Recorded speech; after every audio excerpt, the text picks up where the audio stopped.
ಏನಾಗಿ ಮಾಡ್ತೀವಿ ಇದೆಲ್ಲ ಹಾಕಕ್ಕಾಗತ್ತೇನೆ.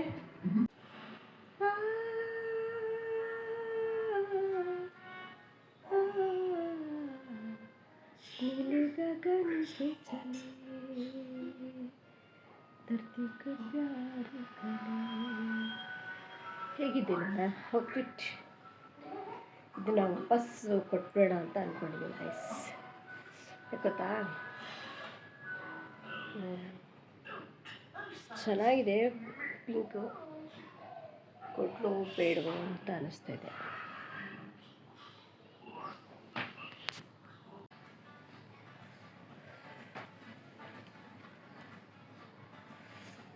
ಗೈಸ್ ಏನು ಗೊತ್ತಾ,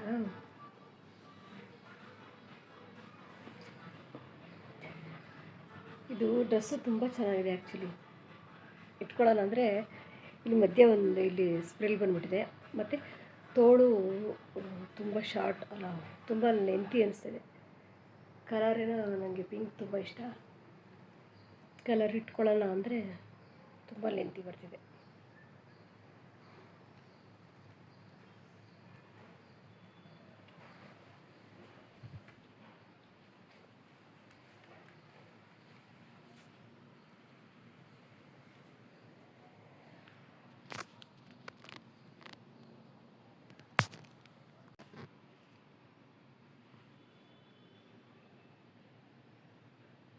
ಡ್ರೆಸ್ಸು ಇಟ್ಕೊಳ್ಳೋದು ಬಿಡು ಅಂತ ಕನ್ಫ್ಯೂಷನ್.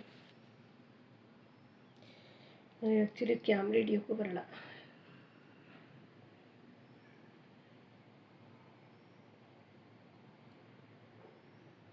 ಗ್ಲಾಸ್ ಲೆಂತಿ ಇಲ್ವಾ ಅಂತ ಆ್ಯಕ್ಚುಲಿ.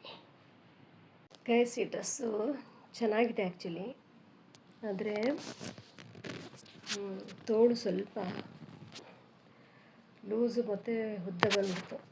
ನಂಗೆ ಪಿಂಕ್ ಆ್ಯಕ್ಚುಲಿ ಚೆನ್ನಾಗಿ ಕಾಣುತ್ತೆ. ತೊಗೊಳ್ಳೋಣ ಅಂದರೆ ತೋಳು ಹಿಂಗೆ ಆಗ್ತಾಯಿದೆ. What should I do?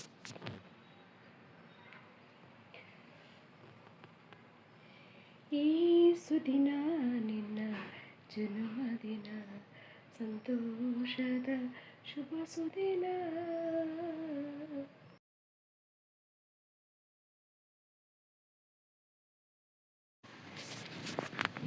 ಇಲ್ಲಿ ಸ್ಕ್ವಿರಿಲ್ ಏನೋ ತಿಂತಾಯಿತ್ತು, ಅದನ್ನು ಶೂಟ್ ಮಾಡೋಣ ಅಂತೇಳಿ ಓಡೋಗಿ ಮೊಬೈಲ್ ತರೋಷ್ಟೊತ್ತಿಗೆ ಸ್ಕ್ವಿರಿಲ್ ಓಡೋಗ್ಬಿಡ್ತು.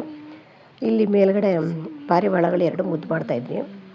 ಅವತ್ತು ನಾನು ಕ್ಲೈಮೇಟ್ ಚೆನ್ನಾಗಿತ್ತು ಅಂತ ನಿಮಗೆ ತೋರಿಸೋಣ ಅಂತ ಬಂದರೆ ಅದೇ ಟೈಮಿಗೆ ರತ್ನ ಪಕ್ಷಿ ಬಂತು. ರತ್ನ ಪಕ್ಷಿ ಅನ್ನೋಕ್ಕೆ ಹೋಗಿ ಅದು ಬಂದಿದ್ದು ಖುಷಿಗೆ ಎಕ್ಸೈಟ್ಮೆಂಟ್ಗೆ ಗರುಡ ಪಕ್ಷಿ ಅಂದ್ಬಿಟ್ಟೆ.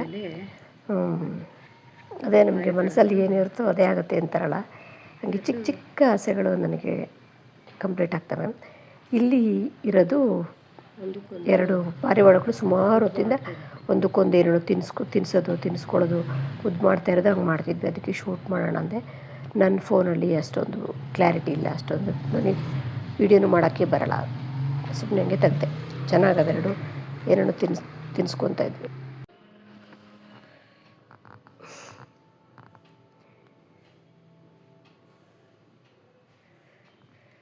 ನುಗ್ಗೆಕಾಯಿ, ಮೂಲಂಗಿ, ತೊಂಡೆಕಾಯಿ ಹಾಕಿ ಬೇಳೆ ಸಾಂಬಾರು.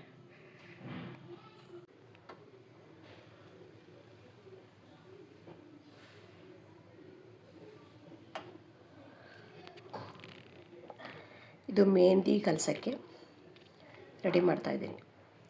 ಒಂದೇ ಲಗ ಬೇವಿನ ಸೊಪ್ಪು, ಮೆಂತ್ಯ, ಟೀ ಪುಡಿ, ಕಾಫಿ ಪುಡಿ, ಲವಂಗ, ಈರುಳ್ಳಿ ಸಿಪ್ಪೆ, ನೆಲ್ಲಿಕಾಯಿ ಸಿಪ್ಪೆ, ಮೆಂತ್ಯ ಎಲ್ಲ ಹಾಕಿ ಕುದಿಸಿ ನೀರಲ್ಲಿ ಮೆಹಂದಿ ಕಲಿಸ್ಕೊಳ್ಳೋದು. ಮೂಲಂಗಿ ಸಾರು ಮಾಡುವಾಗ ಮೂಲಂಗಿನ ತುರಿದ್ಬಿಡೋದು.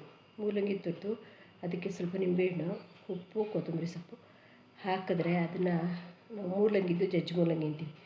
ಎಂಥ ಟೇಸ್ಟಿಯಾಗಿರುತ್ತೆ ಗೊತ್ತಾ. ನನಗಂತೂ ತುಂಬ ಇಷ್ಟ. ಮೂಲಂಗಿ ತಂದಾಗೆಲ್ಲ ಇದು ಮಾಡ್ತೀನಿ. ನಾನು ಮೂಲಂಗಿ ತರಲ್ಲ, ರೇರು. ತಂದಾಗ ಈ ಥರ ಮಾಡ್ತೀನಿ, ತುಂಬ ಚೆನ್ನಾಗಿರುತ್ತೆ. ಒಂದ್ಸರಿ ಟ್ರೈ ಮಾಡಿ. ಈ ಕಾಯಿನ ಸಿಪ್ಪೆಕಾಯಿ ತೊಗೊಂಡಿದ್ದೆ. ಸಿಪ್ಪೆಕಾಯಿನ ನಾನೇ ಸುಲಿದಿದ್ದು ಫಸ್ಟ್ ಟೈಮ್. ಎಷ್ಟು ಈಸಿಯಾಗಿ ಸುಲಿದೆ ಅಂದರೆ ಖುಷಿ ಆಯಿತು. ನಮಗೆ ಏಜ್ ಆಗ್ತಾನೆ ನಾವು ಕೆಲಸಗಳನ್ನ ಜಾಸ್ತಿ ಮಾಡೋದು, ಜವಾಬ್ದಾರಿಗಳು ಕೂಡ ಏಜ್ ಆಗ್ತಾನೆ ಜಾಸ್ತಿ ಆಗೋದು. ಏಜು ಚಿಕ್ಕದಿದ್ದಾಗ ಯಾವ ಜವಾಬ್ದಾರಿಗಳು ಇರೋಲ್ಲ, ಅಷ್ಟು ತಿಳುವಳಿಕೆಯೂ ಇರೋಲ್ಲ.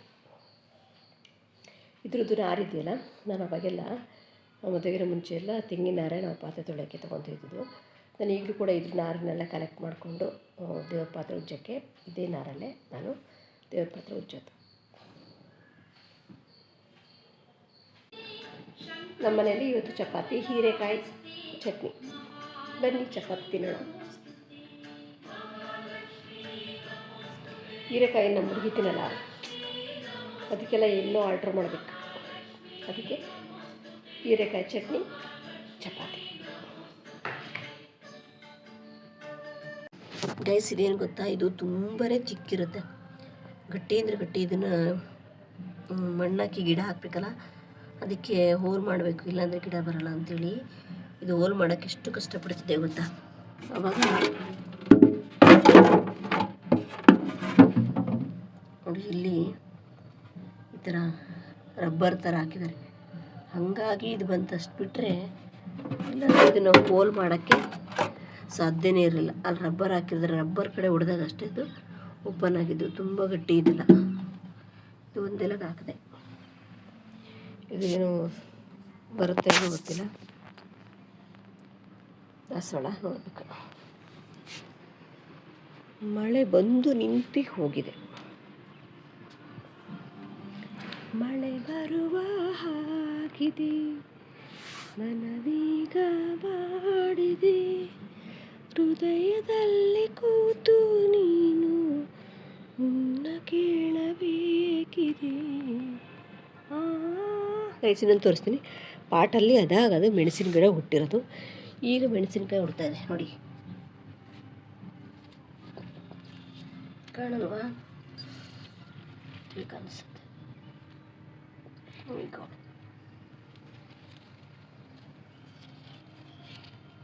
ಎಲ್ಲಿದೆಯಪ್ಪ ಅದು? ಒಂದು ಸೆಕೆಂಡ್. ಇದು ಏನಿದು ಕಾಣಿಸ್ತಾನೆ ಇಲ್ಲ.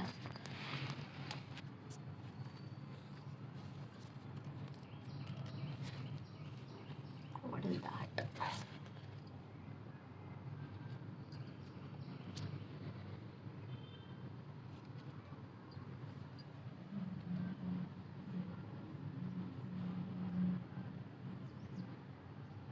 ಕಾಣಿಸ್ತೀನಿ ನೋಡಿ. ಮೆಣಸಿನ್ಕಾಯಿ ಗಿಡ ಅದಾಗದು ಹುಟ್ಟಿರೋದು, ಈಗ ಮೆಣಸಿನ್ಕಾಯಿ ಬಿಡ್ತಾಯಿದೆ.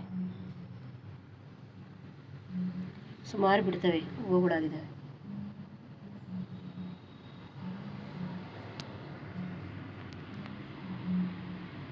ಸುಮಾರು ಬಿಡ್ತವೆ, ಹೂವಾಗಿದ್ದಾವೆ ನೋಡಿ.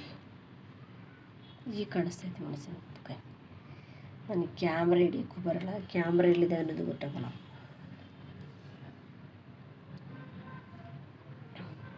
ಮೆಣಸಿನ್ಕಾಯಿ ಗ್ರೀನ್ ಚಿಲ್ಲಿ ಬಿಡ್ತಾ ಇದೆ. ಇದು ನಮ್ಮ ಜೇಡ. ಹಾಯ್ ಜೇಡ. ಈ ಜೇಡನ ಹಗ್ ಮಾಡಿಕೊಂಡ್ರೆ ಎಷ್ಟು ಕೂಲಿಂಗ್ ಎಫೆಕ್ಟ್ ಕೊಡುತ್ತೆ ಗೊತ್ತಾ. ಇದು ತುಂಬ ನೈಸ್ ಇದೆ, ಹಾಗಾಗಿ ಕೂಲ್ ಅನಿಸುತ್ತೆ. ಕೂಲ್. ಮೆಣಸಿನ್ಕಾಯಿ ಬಿಡ್ತಾ ಇದ್ದಾವೆ ಆಯಿತಾ. ಪಾಟಲ್ಲಿ ಅದೇ ಗಿಡ ಹುಟ್ಟಿರೋದು. ಸುಮಾರು ಮೊಗ್ಗಾಗಿದೆ. ಒಂದು ಹಸಿರು ಮೆಣಸಿನ್ಕಾಯಿ ಬಿಟ್ಟಿದೆ, ತೋರಿಸ್ತಿದ್ದಾರೆ ನೋಡಿ. ಇದೆ ಅದಾಗದು ಬೆಳೆದಿರೋದು. ಇವೆಲ್ಲ ಹೂವು ಬಿಟ್ಟಿದ್ದಾವೆ, ಇವೆಲ್ಲ ಹೂವು ಇದ್ದಾವೆ. ಮೊಗ್ಗಾಗಿದ್ದಾವೆ. ಒಂದು ಗ್ರೀನ್ ಚಿಲ್ಲಿ ಬಿಟ್ಟಿದೆ. ನನಗೇನು ಗ್ರೀನ್ ಚಿಲ್ಲಿ ಬೇಡಿತ್ತು, ಬಯಸದೆ ಬಂದ ಭಾಗ್ಯ. ಬಿಟ್ಟರೆ ಯೂಸ್ ಮಾಡ್ಕೋಬೇಕು. ಅಲ್ಲೊಂದು ಬಿಟ್ಟಿತ್ತು ಅದಾಗದು, ಅದೆಲ್ಲ ಹಣ್ಣಾಗಿ ಹೋಗ್ಬಿಟ್ಟಿತ್ತು ಮೆಣಸಿನ್ಕಾಯಿ. ಮಳೆ ಬರ್ತಾ ಇದೆ.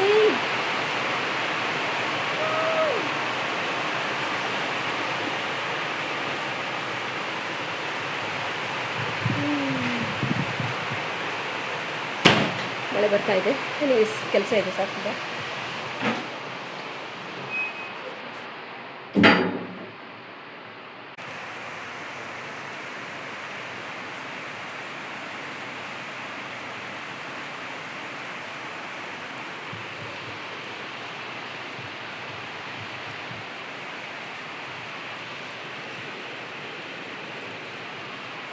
ಗೈಸ್ ಮಳೆ ಬರ್ತಾಯಿದೆ, ನಿಮಗೆ ಕ್ಯಾಮ್ರಾದಲ್ಲಿ ಕಾಣ್ತಿದೆಯೋ ಇಲ್ಲೋ ಗೊತ್ತಿಲ್ಲ. ಇವತ್ತು ಗುರುವಾರ, ಮಳೆ ಬರೋದು ನಿಲ್ಲದಂಗೆ ಆಗ್ತದೆ. ಊಟ ನೀನು ಬಟ್ಟೆ ಎತ್ಕೊ ಬಾ. ಅಲ್ಲ ಮಳೆ ಬರ್ತೈತಿ, ಇದಾಗಿದ್ದಾವೆ ಕಣೆ, ಒಣಗಿದಾವೆ.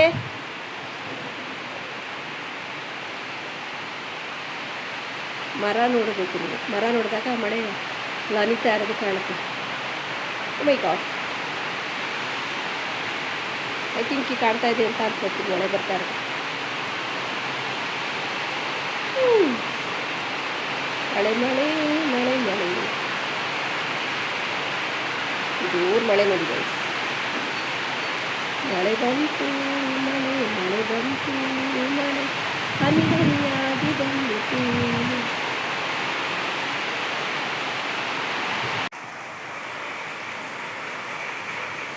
ಕಾಣ್ತಿದ್ಯಾ?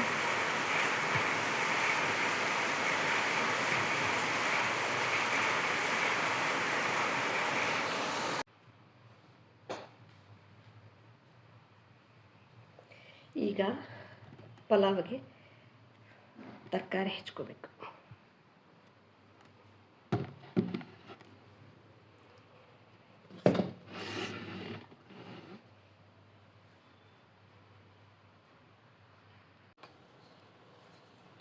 ಪಲಾವ್ಗೆ ತರಕಾರಿ ಹೆಚ್ಚ್ತಾ ಇದ್ದೀನಿ.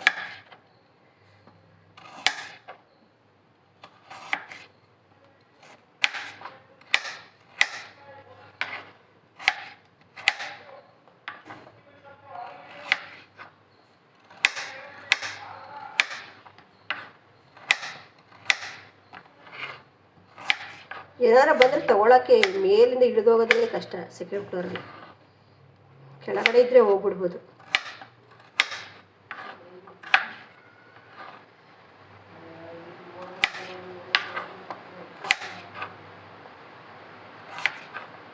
ಮಳೆ ಬರ್ತಾ ಇದೆ, ಮಳೆ ಮಳೆ ಮಳೆ ಮಳೆ.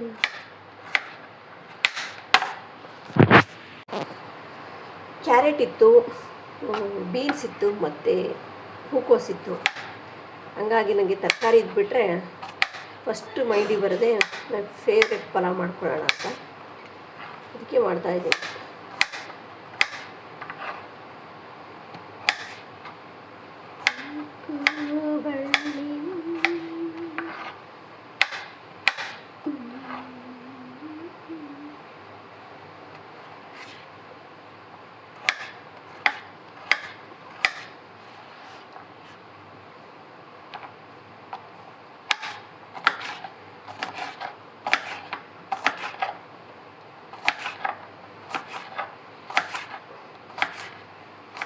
ಕರುನಾಡತಾಯಿ ಸದಾ ಚಿನ್ಮಯಿ, ಈ ಪುಣ್ಯ ಭೂಮಿ ನಮ್ಮ ದೇವಾಲಯ, ಪ್ರೇಮಾಲಯ ಕರುನಾಡತಾಯಿ ಸದಾ ಚಿನ್ಮಯಿ.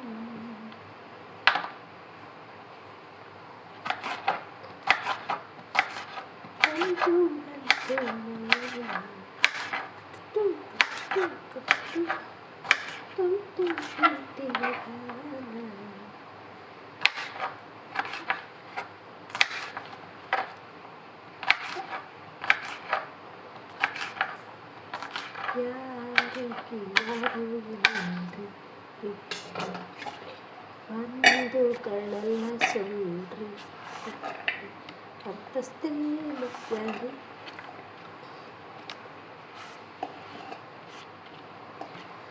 ಬೀನ್ಸು ಕ್ಯಾರೆಟು ಕಟ್ ಮಾಡಿದೆ.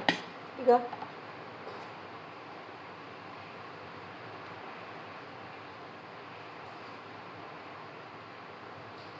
ಹೂಕೋಸು ಬಿಡಿಸ್ಬೇಕು. ಹೂಕೋಸು ಅಂದರೆ ಇಷ್ಟ, ಆ್ಯಕ್ಚುಲಿ ಗೋಬಿ ಇಷ್ಟ ನನಗೆ. ಏನು ಇಷ್ಟ ಇಲ್ಲ ಹೇಳಿ ನನಗೆ, ಏನು ಚೆಂದ ಇದೆಯೋ ಅದೆಲ್ಲ ಇಷ್ಟನೇ. ಇವೆಲ್ಲ ಹಳೆ ಬಟ್ಟೆಗಳು. ಇದು ಎಷ್ಟು ವರ್ಷ ಆಯ್ತು ಗೊತ್ತಾ ತಗೊಂಡು. ನನ್ನ ಹತ್ರ ಬಟ್ಟೆಗಳು ಹಾಳಾಗಲ್ಲ, ಯಾವುದೋ ವಸ್ತುಗಳು ಹಾಳಾಗಲ್ಲ. ಯಾಕೆಂದರೆ ಮನೇಲಿ ಇರಬೇಕಾದ್ರೆ ಒಂದು ಬಟ್ಟೆ ಹಾಕ್ಕೊಳ್ಳೋದು, ಹೊರಗಡೆ ಏನಾದರೂ ತೊಗೊಳಕ್ಕೆ ಒಂದು ಬಟ್ಟೆ, ಹೊರಗಡೆಯಿಂದ ತೊಗೊಳಕ್ಕೆ ಹೋಗಿ ಬಂದ ತಕ್ಷಣ ಬಿಚ್ಚಿಬಿಟ್ಟು ಮತ್ತೆ ಮನೇಲಿ ಮಾಮೂಲಿದು ಹಾಕೊಳ್ಳೋದು. ಹಾಗಾಗಿ ಬಟ್ಟೆಗಳು ಬಾಳಿಕೆ ಬರುತ್ತೆ. ಅದಕ್ಕೆ ಐ ಡಿಸೈಡೆಡ್ ಮೇಲೆ ಹೊರಗೆ ಏನು ಹಾಕಕ್ಕೆ ಹೋಗ್ತೀನಲ್ಲ, ಇನ್ಮೇಲೆ ಅದೇ ಮನೇಲಿ ಇಟ್ಕೊಳ್ಳೋಣ ಅಂತ. ಬಟ್ಟೆಗಳು ಸ್ಟಾಕ್ ಆಗಿಬಿಡುತ್ತೆ. ಹಾಗಾಗಿ ಆದರೂ ಕೊಡ್ತಾ ಇರ್ತೀನಿ, ಅದು ಸೇರ್ತಾನೆ ಇರ್ತಾರೆ.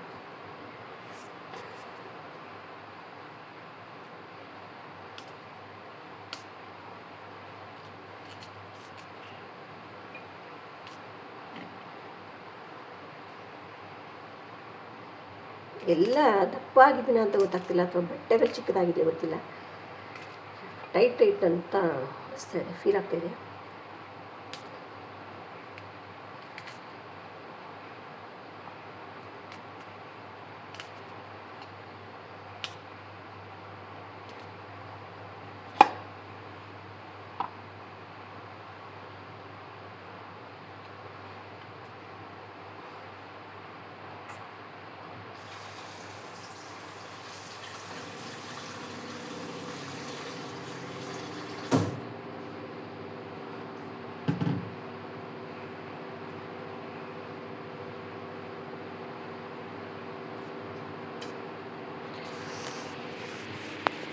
ಆ್ಯಕ್ಚುಲಿ ಇದು ಬಟ್ಟೆ ತುಂಬ ವರ್ಷದ್ದು.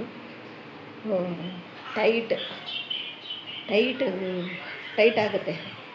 ಅಥವಾ ನಾನೇ ದಪ್ಪ ಆಗಿದ್ದೇನೆ, ಬಟ್ಟೆ ಒಗ್ದು ಬಟ್ಟೆ ಸಣ್ಣಗಾಗಿದೆ ಗೊತ್ತಿಲ್ಲ. ತುಂಬ ದಪ್ಪನ ಆಗಿರ್ಬೋದು, ಟೈಟ್ ಆಗಿ ಅನಿಸುತ್ತೆ. ನಾನು ಪಲಾವ್ಗೆ ಈ ಥರ ಶುಂಠಿ, ಬೆಳ್ಳುಳ್ಳಿ, ಹಸಿಮೆಣಸು ಎಲ್ಲ ಹುರ್ಕೊತೀನಿ. ಈಗ ಇದು ಪಲಾವ್ಗೆ ಎಲ್ಲ ಫ್ರೈ ಮಾಡ್ಕೊಂಡಿದ್ದೀನಿ, ಮಿಕ್ಸಿ ಮಾಡ್ಕೋಬೇಕು. ಇದು ತರಕಾರಿ ನೀರಲ್ಲಿ ನೆನೆಸಿದ್ದೀನಿ. ಶುಂಠಿ, ಬೆಳ್ಳುಳ್ಳಿ, ಹಸಿಮೆಣಸು, ಈರುಳ್ಳಿ, ಟೊಮೊಟೊನೆಲ್ಲ ನಾನು ಪಲಾವ್ಗೆ ಹುರ್ಕೊಂಡು ಪಲಾವ್ ಮಾಡ್ತೀನಿ. ತೋರಿಸ್ತೀನಿ ಯಾವ ಥರ ಮಾಡ್ತೀನಿ ಅಂತ.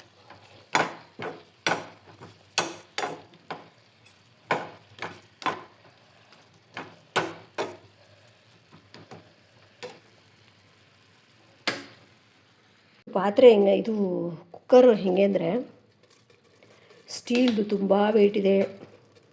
7 ಲೀಟ್ರದ್ದು ಒಂದು ಪಾವ್ಗೆಲ್ಲ ಚಿಕ್ಕ ಕುಕ್ಕರಲ್ಲಿ ಸರಿ. ಇದು ಏನು ಅಂದರೆ ತುಂಬ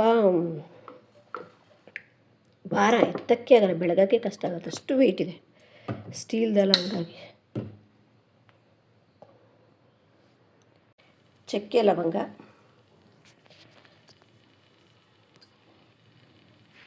ನನಗೆ ಕ್ಯಾಮ್ರಾನ ಹಿಡಿಯೋಕ್ಕೆ ಬರೋಲ್ಲ ಆ್ಯಕ್ಚುಲಿ. ಚಕ್ಕೆ ಲವಂಗ, ಏಲಕ್ಕಿ ಹಾಕಿ, ಆಮೇಲೆ ಈರುಳ್ಳಿ ಎಲ್ಲ ನಾನು ಒಗ್ಗರಣೆ ಹಾಕಲ್ಲ, ಅದು ರುಬ್ಬಕ್ಕೆ ಹಾಕ್ಬಿಟ್ಟಿದ್ದೀನಿ.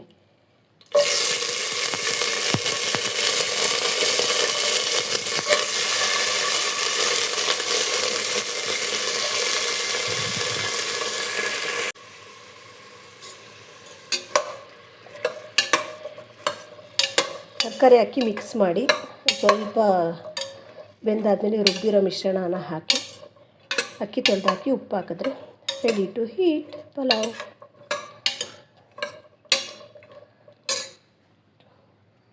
ಈಗ ಮಿಕ್ಸಿಲಿ ರುಬ್ಬಿದ್ದಾಯಿತು. ನಿಮಗೆಲ್ಲ ಅನಿಸ್ಬೋದು ಇವರು ಯಾವಾಗಲೂ ಖುಷಿಯಾಗಿರ್ತಾರೆ, ಇವ್ರಿಗೇನು ಸಮಸ್ಯೆಗಳಿಲ್ಲ ಅಂತ. ಎಷ್ಟು ಸಮಸ್ಯೆಗಳಿದ್ದಾವೆ ನನಗೆ ಅಂದರೆ, ನೀವು ಎಲ್ಲ ಇದ್ದು ಸಪೋರ್ಟಿವ್ ಆಗಿದ್ದು, ಫೈನಾನ್ಷಿಯಲಿ ಫಿಟ್ಟಾಗಿದ್ದು, ಎಲ್ಲ ರೀತಿ ಸಪೋರ್ಟಿವ್ ಆಗಿದ್ದು ನೀವು ಕೊರಗ್ತೀರ. ನನಗೇನೆಂದರೆ ಏನಿಲ್ಲ, ನನಗೆಷ್ಟು ಚಿಂತೆಗಳಿರಬೇಕು, ನಾನಷ್ಟು ಕೊರಗಬೇಕಲ್ವ. ಆದರೂ ನಾನು ಕ್ಯಾಮ್ರಾ ಮುಂದೆ ಮಾತ್ರ ತೋರಿಸ್ಕೊಳ್ಳಲ್ಲ. ಕ್ಯಾಮ್ರಾ ಮುಂದೆ ಮಾತ್ರ ನಾನು ನೋವುಗಳನ್ನ ತೋರಿಸ್ಕೊಳ್ಳಲ್ಲ. ಇದ್ದಿದ್ದೆ ನನಗೂ ನೋವುಗಳು, ಚಿಂತೆಗಳು, ಸಂಕಟ, ಬೇಜಾರು, ದುಃಖ, ನಿರಾಸೆ ಎಲ್ಲವೂ ಇದೆ. ಏನು ಮಾಡೋದು, ಯಾರ ಹತ್ರ ಹೇಳ್ಕೊಳಕ್ಕಾಗಲ್ಲ. ಕ್ಯಾಮ್ರಾ ಮುಂದೆ ಮಾತ್ರ ಖುಷಿಯಾಗಿರ್ತೀನಿ. ಯಾಕಂದರೆ ನಮ್ಮದು 1000 ನೋವಿದ್ರು ನಮ್ಮ ಖುಷಿ ನೋಡಿ ನಮ್ಮ ವೀಡಿಯೋಸ್ ನೋಡೋರಿಗೆ, ಒಳ್ಳೆ ಮನಸ್ಸಿರೋರಿಗೆ ಖುಷಿಯಾಗುತ್ತೆ. ಜಲಸ್ ಪಡೋರು ಹೊಟ್ಟೆ ಕಿಚ್ಚಿಬಿಡ್ತಾರೆ. I don't mind. ನನಗಿವಾಗ ಏನು, ನನಗೆ ಫ್ರಸ್ಟ್ರೇಷನ್ ಅದೇ ಒತ್ತಡಕ್ಕೆ ಸಿಗಾಕೊಂಡ್ಬಿಟ್ಟಿದ್ದೀನಿ. ಅಂದರೆ ಜವಾಬ್ದಾರಿ, ನನ್ನ ಮಗಳು ಜವಾಬ್ದಾರಿ ನನ್ನ ಮೇಲೆ ಇರೋದ್ರಿಂದ ಆ ಮದುವೆ ಅನ್ನೋದು ಒಂದು ಇದೆಯಲ್ಲ, ಏನಂದರೆ ನಾನು ನಿಮ್ಗಳು ಕ್ಯಾಮ್ರಾ ಮುಂದೆಲ್ಲ ಮಗು ಥರ ಆಡ್ತಾ ಇರ್ತೀನಿ. ಏನು ಹೇಳ್ತಾರೆ, ಯಾವುದೇ ಒಂದು ಜವಾಬ್ದಾರಿ ಇಲ್ಲದೆ ಇರೋ ಥರ ಫನ್ನಾಗಿ ಖುಷಿಯಾಗಿ ಇರ್ತೀನ. ಏನಾಗ್ಬಿಟ್ಟಿದೆ ಅಂದರೆ ನನ್ನ ಮಗಳದು ಮದುವೆದು ಜವಾಬ್ದಾರಿ ಬಂದಿದೆಯಾ, ನಮ್ಗೆ ಅದು ಪ್ರಪೋಸಲ್ಗಳೆಲ್ಲ ಬರ್ತಾಯಿದೆ, ಯಾವುದನ್ನು ಚೂಸ್ ಮಾಡಬೇಕು ಯಾವುದನ್ನು ಬಿಡಬೇಕು ಅನ್ನೋದೇ ಕನ್ಫ್ಯೂಷನ್ನು. ಅದಕ್ಕೆ ಕರೆಕ್ಟಾಗಿರೋದೊಂದು ನಮಗೆ ಒಂದು ಉತ್ತರ ಸಿಕ್ಬಿಟ್ರೆ ಒಂದು ರಿಲೀಫ್ ಅನ್ನೋದಾಗತ್ತೆ. ನನಗೇನೆಂದರೆ ಅವೆಲ್ಲ ಆ ದೊಡ್ಡ ದೊಡ್ಡ ಜವಾಬ್ದಾರಿಗಳನ್ನ ನಾನು ಯಾವತ್ತೂ ನಿಭಾಯಿಸಿಲ್ಲ. ಇದೇ ಫಸ್ಟ್ ಟೈಮು ಯಾವ ಥರ ನಿಭಾಯಿಸ್ತೀನಿ, ಅದನ್ನು ಯಾವ ಥರ ತೊಗೊಳೋದು, ಅದನ್ನು ಹೇಗೆ ನಿಭಾಯಿಸ್ತೀನಿ ಅನ್ನೋದೇ ನನಗೆ ಒಂದು ಕ್ವೆಶ್ಚನ್ ಮಾರ್ಕು. ಅದರದ್ದು ಎಲ್ಲ ಅನುಭವ ಇಲ್ಲ ನನಗೆ. ಹಾಗಾಗಿ ನನಗೆ ಸ್ವಲ್ಪ ಸ್ಟ್ರೆಸ್ ಥರ ಆಗ್ಬಿಟ್ಟು ಬರೀ ಮದುವೆ ಬಗ್ಗೆನೇ ತಲೆ ಕೆಡಿಸ್ಕೊಂಡು ಹೆಂಗಾಗುತ್ತೋ ಏನೋ, ಯಾವ ಥರ ಮಾಡೋದು, ಎಂಥವ್ರು ಸಿಗ್ತಾರೋ, ಲೈಫ್ ಹೆಂಗಿರುತ್ತೋ, ಅದು ಯಾವ ಥರ ಹೋಗುತ್ತೋ, ಹೆಂಗಾಗುತ್ತೋ, ಏನೇನೋ ಕಸಿ ಬಿಸಿ ಅದ್ರ ಬಗ್ಗೆನೇ ಯೋಚನೆಗಳು, ಅದೇ ಒತ್ತಡ ಆಗ್ಬಿಟ್ಟು ನನಗೆ ಬೇರೆ ಕಡೆ ಕಾನ್ಸಂಟ್ರೇಟೇ ಮಾಡೋಕ್ಕಾಗ್ತಿಲ್ಲ. ಹಾಗಾಗಿ ವೀಡಿಯೋಸ್ಗಳನ್ನ ನಾನು ಮಾಡಿಲ್ಲ. ದೇವರೇ ನನ್ನ ಈ ಸಮಸ್ಯೆಗೆ ಒಂದು ಪರಿಹಾರ, ಸೊಲ್ಯೂಷನ್ ಕೊಡಬೇಕು. ನನ್ನ ಮಗಳು ಪಲಾವ್ ತಿನ್ನಲ್ಲ, ಅವಳಿಗೋಸ್ಕರ ಈಗ ಬರೋಷ್ಟೊತ್ತಿಗೆ ಅನ್ನ ಸಾರು ಮುದ್ದೆ ಮೊಳಕೆ ಕಾಳು.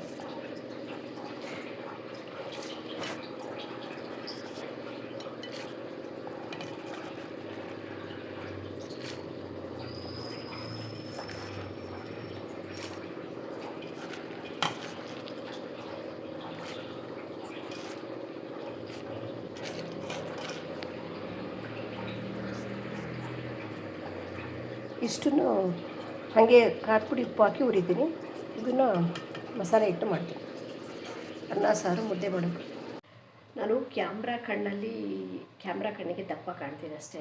ನಿಜವಾಗ್ಲೂ ಅಷ್ಟೊಂದು ದಪ್ಪ ಇಲ್ಲ. ಕ್ಯಾಮ್ರಾದಲ್ಲಿ ಅದು ಎಂತ ಗೊತ್ತಿಲ್ಲ, ಇದೆ ಇಷ್ಟೇ ತುಂಬಾ ದಪ್ಪ ಕಾಣುತ್ತೆ. ಮನುಷ್ಯನಿಗೆ ದುಡ್ಡು ಬೇಕು ನಿಜ. ಬೆಳಗ್ಗೆ ಎದ್ದ ತಕ್ಷಣ ಹಾಲು ಥರದಿಂದ ಇಟ್ಕೊಂಡು ಸ್ಟಾರ್ಟ್ ಆದರೆ ಎಲ್ಲದಕ್ಕೂ ದುಡ್ಡು ಬೇಕೇ ಬೇಕು. ದುಡ್ಡೇ ಮೋಸ್ಟ್ ಇಂಪಾರ್ಟೆಂಟ್ ಅಂತ ನನಗೆ ಗೊತ್ತು. ದುಡ್ಡಿಲ್ಲದೆ ಏನಿಲ್ಲ. ಅದ್ರ ಜೊತೆಗೆ ಒಳ್ಳೆತನ, ಒಳ್ಳೆ ಗುಣಗಳು ಕೂಡ ಇಂಪಾರ್ಟೆಂಟ್ ಆಗ್ತವೆ. ಈಗ ನಾವೆಲ್ಲರೂ ಯೂಶ್ವಲಿ ಹುಡ್ಕೋದು ಸಾಮಾನ್ಯವಾಗಿ ಬಟ್ಟೆ ತೊಗೊಳಕ್ಕೋದ್ರೆ ಒಳ್ಳೇದೇ ಬೇಕು ಅಂತ ಹುಡ್ಕೋದು. ಒಡವೆ ತೊಗೊಳೋದಾದ್ರೂ ಒಳ್ಳೇದೇ ಅಂತ. ಯಾವುದೇ ಒಂದು ಮನೆ ವಿಚಾರಕ್ಕೆ ಆಗಲಿ, ನಮ್ಮ ಲೈಫ್ ಟೈಮಲ್ಲಿ ಏನೇ ನಮಗೆ ಬೇಕು ಅನಿಸುತ್ತೋ, ಏನೇನು ಅವೈಲೇಬಲ್ ಇದೆಯೋ ಅದನ್ನೆಲ್ಲ ಒಳ್ಳೆಯದು ಬೇಕು ಅಂತಲೇ ತಾನೇ ನಾವು ಹುಡ್ಕೋದು. ಸುಮ್ಮನೆ ಹೇಳೋದು ಮನುಷ್ಯನಿಗೆ ದುಡ್ಡಿರಬೇಕು, ದುಡ್ಡಿದೆ ನಿಮ್ಮ ಹತ್ರ ಎಲ್ಲ ಬರ್ತಾರೆ ಹಂಗೆ ಹಿಂಗೆ ಅಂತ. ಚಾನ್ಸೇ ಇಲ್ಲ ನನ್ನ ಪ್ರಕಾರ. ಅವನ ಹತ್ರ ಕೋಟಿ ಇದ್ದರೂ ಅವನಲ್ಲಿ ಒಳ್ಳೆತನನೇ ಇಲ್ಲ. ಅವನು ಒಂದು ಪ್ರೀತಿ ವಿಶ್ವಾಸ ಇಲ್ಲ, ಒಂದು ಭಾವನೆಗಳಿಗೆ ಸ್ಪಂದಿಸೋದೇ ಇಲ್ಲ. ಅಂದರೆ ದುಡ್ಡು ತೊಗೊಂಡು ಏನು ಮಾಡ್ತೀರಾ ಅಲ್ವಾ? ದುಡ್ಡಿನ ಜೊತೆಗೆ ಒಳ್ಳೆತನೂ ಇರಬೇಕು. ಆವಾಗ ಅದು ಇನ್ನಷ್ಟು ಘನತನ ಹೆಚ್ಚುತ್ತೆ. ಅದಕ್ಕೆ ಶ್ರೀಮಂತಿಕೆಗೆ ಇನ್ನಷ್ಟು ಮೆರುಗು ಬರುತ್ತೆ. ಒಂದು ಮನುಷ್ಯನಿಗೆ ಬದುಕೋಕ್ಕೆ ಗಾಳಿ, ನೀರು, ಬೆಳಕು, ಆಹಾರ ಹೆಂಗೆ ಇಂಪಾರ್ಟೆಂಟೋ ಹಾಗೆ ಎಲ್ಲವೂ ಕೂಡ ಒಳ್ಳೆತನ, ದುಡ್ಡು, ಆರೋಗ್ಯ ಎಲ್ಲವೂ ಇದ್ದಾಗ ಒಬ್ಬ ಮನುಷ್ಯ ಪರಿಪೂರ್ಣ. ಆದರೆ ಅದು ಇಲ್ಲದೇ ಇರೋದೇ, ಅದಕ್ಕೋಸ್ಕರನೇ ಹುಡುಕಾಟ. ಈ ವಿಡಿಯೋ ಇಷ್ಟವಾದಲ್ಲಿ ಲೈಕ್ ಮಾಡಿ, ಶೇರ್ ಮಾಡಿ, ಸಬ್ಸ್ಕ್ರೈಬ್ ಮಾಡಿ. ಇನ್ನೊಂದೇನು ಗೊತ್ತಾ, ಈಗ ನೀವು ವ್ಲಾಗ್ಸ್ ಮಾಡ್ತಾ ಇರ್ತೀರ ಎಲ್ಲರೂ, ಅದ್ರ ಜೊತೆ ನೀವು ನಿಮ್ಗೆ ಗೊತ್ತಿರೋ ಒಂದು ಒಳ್ಳೆ ಟಿಪ್ಗಳನ್ನ ಹೇಳೋಕ್ಕೆ ನೀವು ಪ್ರಯತ್ನ ಪಡಬೇಕು ಜನಗಳಿಗೆ. ಯಾಕಂದರೆ ನೀವಿರೋದು ಸೋಷಿಯಲ್ ಮೀಡಿಯಾದಲ್ಲಿ 4 ಜನ ನಿಮ್ಮನ್ನು ನೋಡ್ತಾರೆ ಅಂದರೆ ಅವರಿಗೊಂದೊಂದು ನಿಮ್ಮದೇನು ರೂಟೀನ್ ಇದೆಯೋ ಆ ರೂಟೀನ್ ಜೊತೆ ಕೆಲವೊಂದು ಟಿಪ್ಪು. ಎಲ್ರಿಗೂ ಎಲ್ಲದೂ ಗೊತ್ತಿರಲ್ಲ, ಎಲ್ರಿಗೂ ಎಲ್ಲ ಅನುಭವಗಳು ಆಗಿರಲ್ಲ. ಸಪೋಸ್ ಹೇಳ್ಬೇಕಂದ್ರೆ ಮನೆ ಕಟ್ಟಿಸಿರ್ತೀರ, ಮನೆಗೇನೋ ಒಂದು ವಸ್ತು ತೊಗೊತೀರ, ಆ ವಸ್ತು ವರ್ತಿದೆಯಾ, ಆ ವಸ್ತು ಪೂರಕನ, ಅದರಿಂದ ಏನಾದರೂ ಫಾಲ್ಟ್ ಇದೆಯಾ, ಅದು ತೊಗೋಬೇಕಾ ಬೇಡವಾ. ಮತ್ತು ಎಲ್ರಿಗೂ ಎಲ್ಲದನ್ನು ನಾವು ಮಾಡೋಕ್ಕಾಗಲ್ಲ ಅಲ್ವಾ. ಎಲ್ರಿಗೂ ಸೋಷಿಯಲ್ ಮೀಡಿಯಾದಲ್ಲಿ ಬಂದು ಅವರ ಪ್ರೆಸೆಂಟೇಷನ್, ಅವರ ಇರುವಿಕೆಯನ್ನು ಎಲ್ಲರಿಗೂ ತೋರ್ಸೋಕ್ಕೆ ಆಗಲ್ಲ. ನಮ್ಗಳಿಗೆ ಒಂದು ಅವಕಾಶ ಸಿಕ್ಕಿದೆ ಅಂದಾಗ ಅದನ್ನು ಒಳ್ಳೆಯ ರೀತಿಲಿ ಒಂದು ಒಳ್ಳೆಯದಕ್ಕೆ ಉಪಯೋಗಿಸ್ಕೋಬೇಕು. ಅದೇ ಅಂದರೆ ನಿಮ್ಗೆ ಗೊತ್ತಿರೋದು ಒಂದೊಂದು ಟಿಪ್ಗಳು. ಸಪೋಸ್ ಏನೋ ಪರ್ಚೇಸ್ ಮಾಡೋಕ್ಕೆ ಹೋಗ್ತೀರಾ, ಏನೋ ತೊಗೊಳಕ್ಕೆ ಹೋಗ್ತೀರಾ, ಮನೇಲಿ ಏನೋ ಮಾಡೋಕ್ಕೋಗಿ ಏನೋ ಆಗುತ್ತೆ, ಒಟ್ಟಾರೆ ಟಿಪ್ ಅಂತ ಹೇಳ್ಬೋದು. ಕೆಲವೊಂದೊಂದು ಒಳ್ಳೆಯದನ್ನು ನೀವು ಹಂಚ್ಕೊಂಡಾಗ ನೋಡುಗರಿಗೂ ಯೂಸ್ಫುಲ್ ಆಗುತ್ತೆ, ನಿಮಗೂ ಒಳ್ಳೆಯದನ್ನು ಹಂಚಿದೆ ಅನ್ನೋ ಮಾನಸಿಕ ತೃಪ್ತಿ ಸಿಗುತ್ತೆ.